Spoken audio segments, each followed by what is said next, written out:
வானிலை முன்னறிவிப்பு தமிழகத்தில் 7 மாவட்டங்களில் வெள்ளிக்கிழமை இன்று கனமழைக்கு வாய்ப்புள்ளது. இந்த மாவட்டத்தில் பள்ளி கல்லூரிகள் விடுமுறைக்கும் வாய்ப்புள்ளது. அது எந்த மாவட்டம் என்பது தெரிந்து கொள்ள வீடியோவை முழுவதுமாக பாருங்க. வாங்க வீடியோக்குள்ள போகலாம்.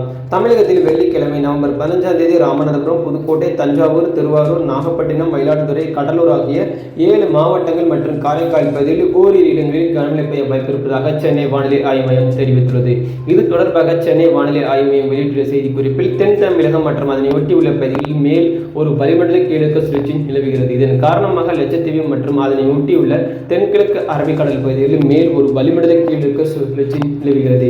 இதன் காரணமாக நவம்பர் 14 முதல் 16 மழை ஸ்டார்ட் ஆகிறது. இதில் நவம்பர் 15ஆம் தேதி தமிழகத்தில் ஒரு சில இடங்களிலும் புதுவை மற்றும் காரைக்கால் பகுதிகளில் இடிமின்னலுடன் கூடிய லேசான மிதமான மழை பெய்யக்கூடும். ராமநாதபுரம், புதுக்கோட்டை, தஞ்சாவூர், திருவாரூர், நாகப்பட்டினம், மயிலாடுதுறை, கடலூர் மாவட்டங்கள் மற்றும் காரைக்கால் பகுதிகளில் ஓரிரு இடங்களில் கனமழைக்கு வாய்ப்புள்ளது.